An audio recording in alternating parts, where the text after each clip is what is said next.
Hello, it's me, Silver the Wack, here on a Thursday with my unacceptable mug.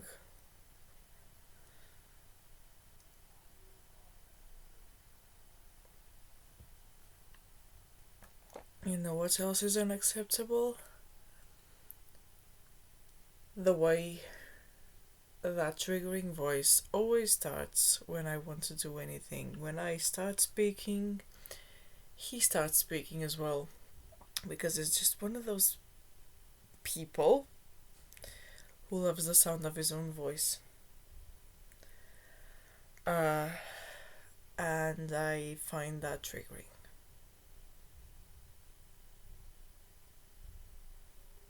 Yeah, I will have to stop. I will have to stop. I'll be right back. I am back. I will keep this short today. I think acceptable. Block my ears. I don't think that this is the thing that is capturing the sound. But yeah, let me show. I haven't continued the socks, but I finished the book cover. I think I actually, I think I put it the wrong way. I'd already done another cover for it, one with like an actual flap, because the original cover, if you don't know, has like this drawing, this printing rather of that famous painting of the goldfinch. I have not done anything about the first pages, and it looks like absolute garbage, but I don't really know what to do. Maybe a utility knife will do the job of removing this without destroying the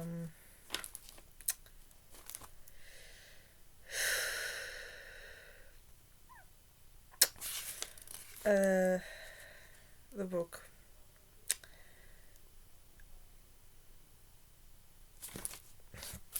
The problem is that if I were to print it out, then I'm not sure exactly what the size of these pages is. I'm not sure if it's, yeah, it's definitely not. It's definitely not A4, but I mean, I could still write it down and print it, or maybe find it online somewhere and print it from there. It's probably out there, since it's not, as I said, part of the novel. I think I put this in the wrong position, but this is how it looks from the inside. I looked at tutorials, but once again they were mostly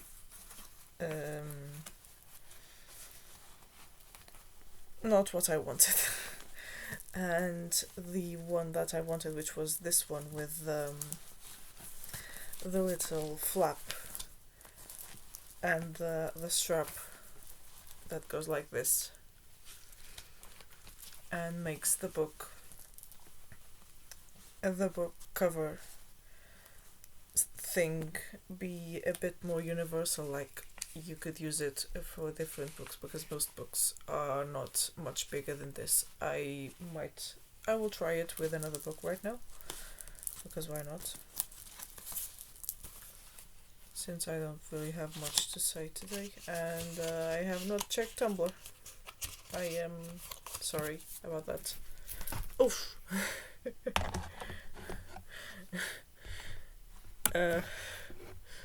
Yeah, I am a professional dumbass. Wait. There we go. Okay.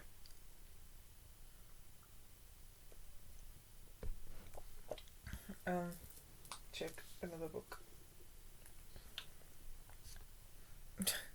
This thing that I also made, uh, and burnt my hair on just the other day.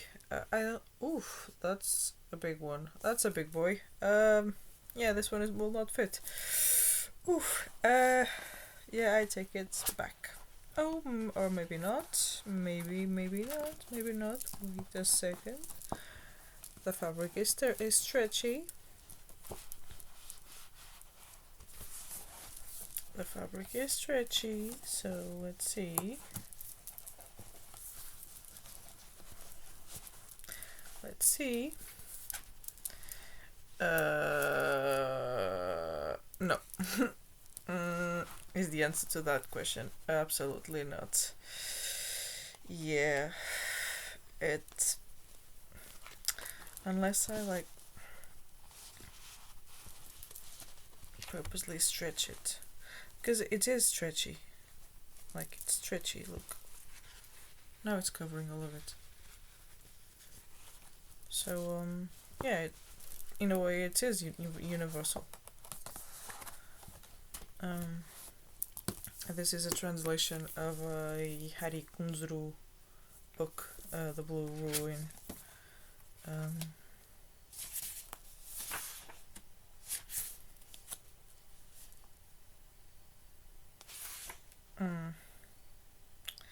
It was published, I think, last year. It says here that it was published last year.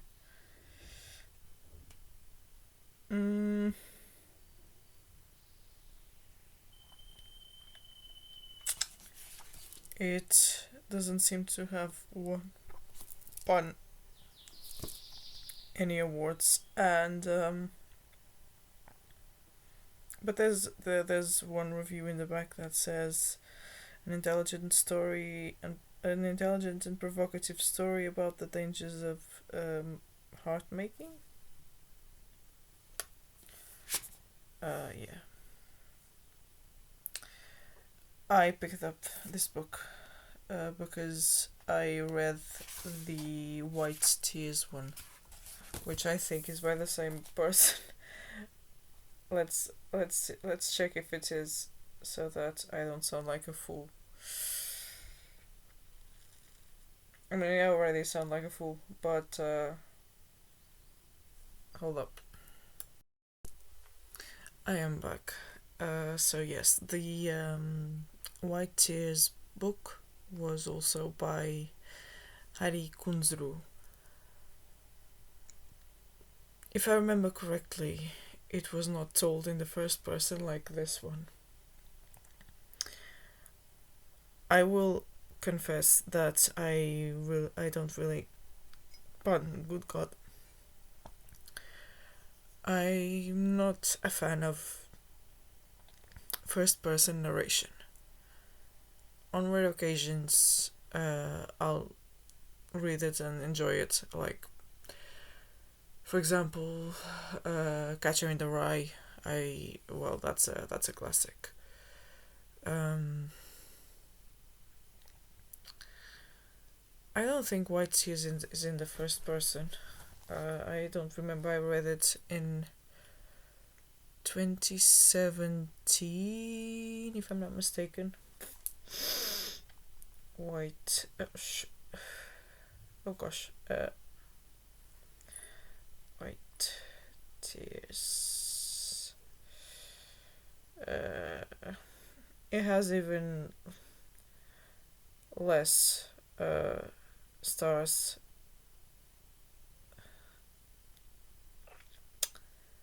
on Goodreads than this one.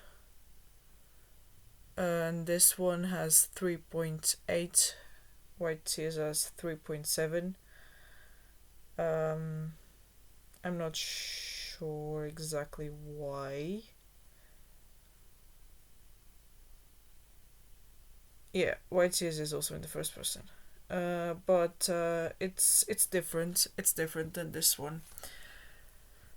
And I was checking some reviews just now. This will end up being over 10 minutes again. we're living the dream of our ancestors, aren't we? But I read White Tears in the context of the blues, right? Because the if you check what White Tears is about, it's about, in broad lines, it's about one character who wants to find the authentic blues. So he goes to the Mississippi, and I would call it kind of a thriller because it's pretty scary. And if I remember correctly, the impression that I got was that the search for authenticity when it comes to the blues is fruitless. And Alan Lomax, and again, like I said about Elvis, I am not in any way bashing on Alan Lomax and the anthropological work that he did when he collected the records of black musicians down in the Mississippi area and all those areas, and folk music and folk voices when he recorded that, and that's in the Library of Congress. I think that's called the Library of Congress. It's archived, and I think it was important that he took on that task. Let me pause this. I'm back. I was just connecting the light to the power in case it decided to turn off. But yeah, Alan Lomax. And I reckon that his son or someone took on the rest of the work of recording people.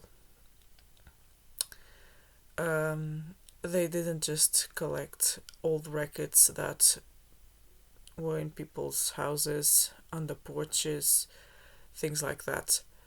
They also took their equipment and actually recorded people singing and speaking, because they realized that none of that was recorded, and yeah, they saw that as important.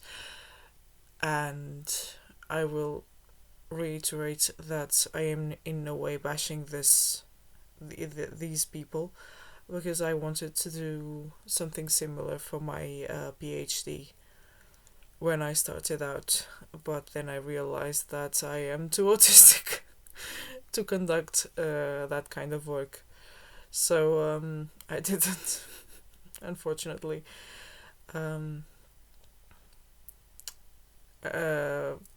pursue that idea.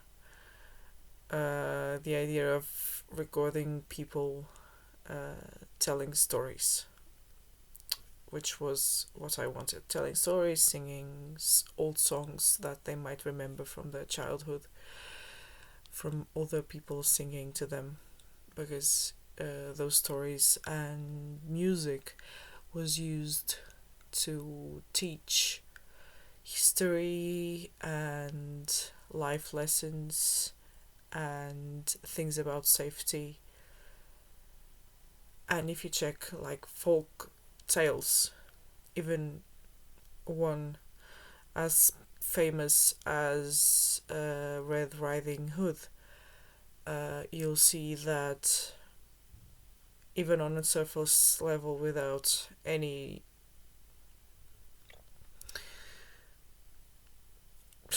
particular perspective on the story, it's about following the path and listening to your elders and not trusting strangers. in the woods. In the woods, like in this case, it's quite literally that. But even on a surface level, a child will hear that story, and even without an adult telling them what it's about and what it's supposed to mean, they will be like, okay, I'll stick to the path and not talk to strange wolves in the woods, that kind of thing. Yeah, basically, it's stick to the path that you were told to follow. Surface level, no deeper readings about that, nothing. Uh, Even that story is meant to teach you a lesson. Um, and a lot of folk tales had that function. And the same thing with songs and rhymes, because those are easy to remember, like rhymes are easy to stay. Uh,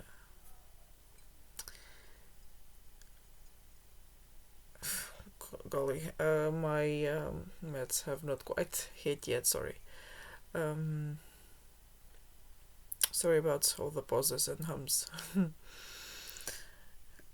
This isn't really edited, so. But yeah, let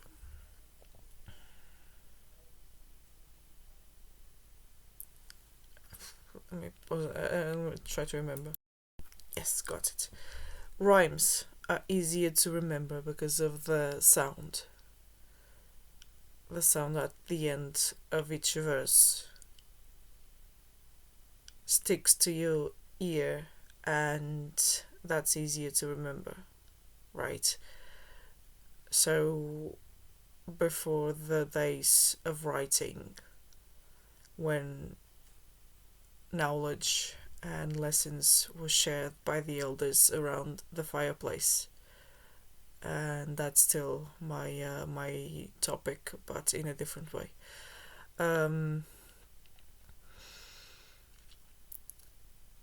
They would rely heavily on rhymes, and they would use rich imagery to make it stick to the children's mind. For example, that they shouldn't go to the woods because there were dangerous animals there that could take them. And again, I will, one of these days, I will sit down and translate some of my grandma's stories, or rather write them as I remember them and then translate them.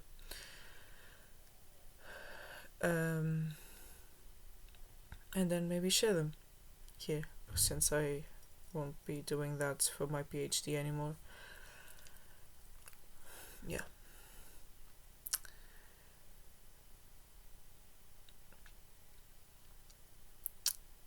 And yes, stories are meant to teach you a lesson. Those folk stories and folk rhymes and all that, and the role of the bard in communities, in those illiterate communities, or rather, for example, in Portugal, until I reckon the 60s, 70s, there was the number of people who were illiterate was astronomical for such a small country, and that was obviously because of the regime. Though they like to credit the dictator for creating schools and all that, but the reason why he did that was to better indoctrinate children, and most of the people who went to school were boys. and the mandatory education was just 4 years. Most people in rural areas didn't even finish those 4 years. And there was heavily um, there was a heavy policing of universities and institutions like that, right? Even the university that I currently attend was famous for riots in the 60s and protests against the regime. And the buildings were built, I think, during the regime. That location was leveled, basically, it was leveled. The people who lived there were moved to another area of the city, and the universities, the main universities were built there. There was already a university there, but it was too small, and more people were going to university at the time, so more buildings were built. And if you look at the architecture, it's heavy. The buildings all look similar. They have a very heavy architecture that resembles, I would even say,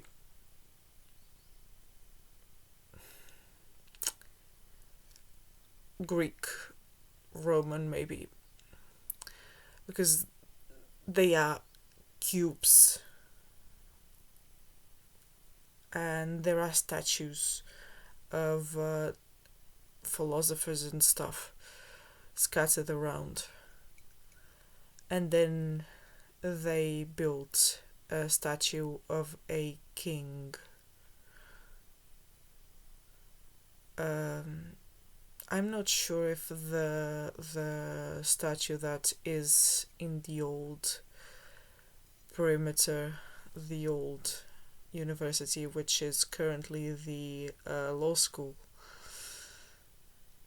I don't really want to dox myself, but it's a big city, and I don't even live there.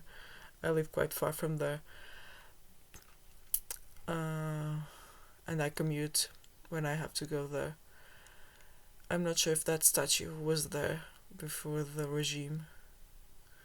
The other one definitely wasn't.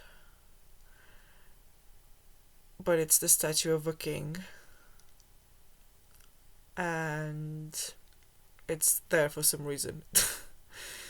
the regime was not a monarchy, so I have no idea why they built that statue. Maybe because that king is responsible for planting a forest nearby, or nearish. It's not that close. Oh, call it, let me... this is already long again. Yeah, I'll disconnect this in a bit. I'll be checking Tumblr first, though. Pause again. Hi, I am back. So apparently it wasn't that lovely person who sent me that friend request, and now I'm a bit like, what the hell was that? Maybe someone from this writing event that I'm partaking in. It's a casual thing. It's nothing big. Don't worry. I just want to unfreeze from writing, because I love writing, and I mostly write fan fiction, obviously. And before anyone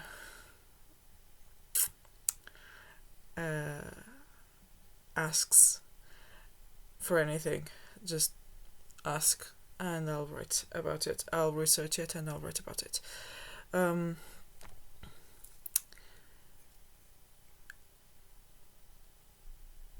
yeah, I'll reply to the messages in a second. I'm glad that you also like blues. A lovely new friend.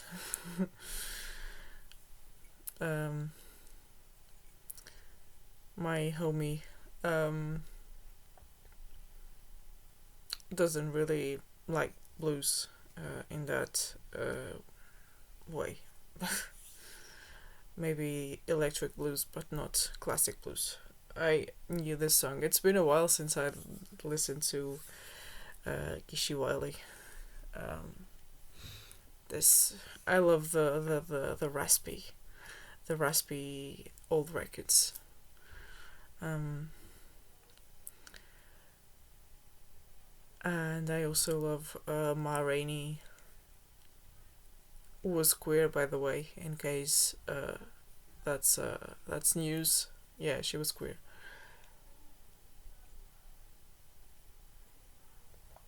And this is cool.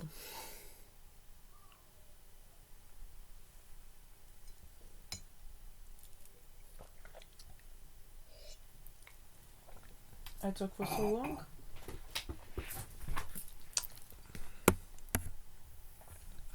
That my coffee gets cold. I'm very professional, I know.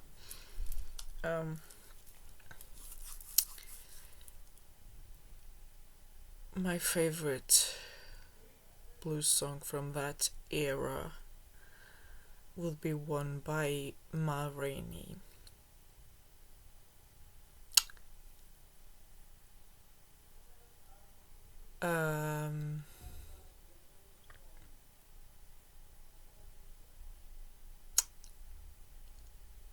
Not Robert Johnson's. Though I like most of Robert Johnson's songs. He doesn't have many, so. But this one by Ma Rainey. And I forget what it's called. Let me pause for this richest thing. It's a song called Prove It On Me Blues. And if you check the lyrics, they're very telling.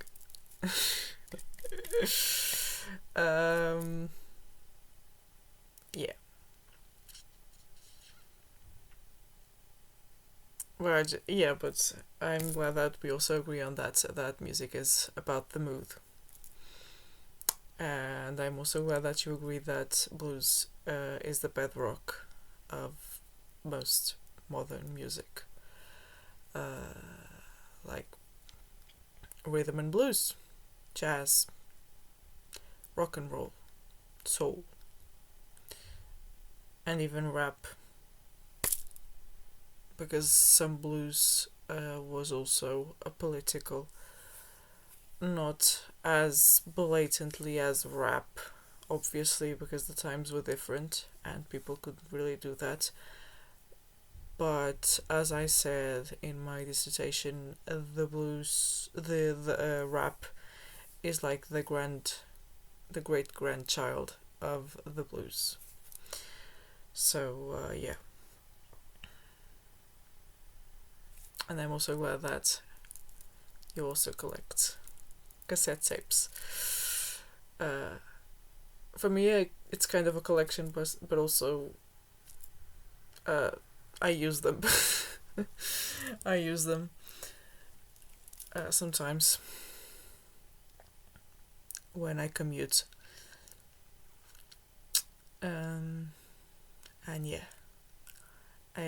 that's it, and that's enough.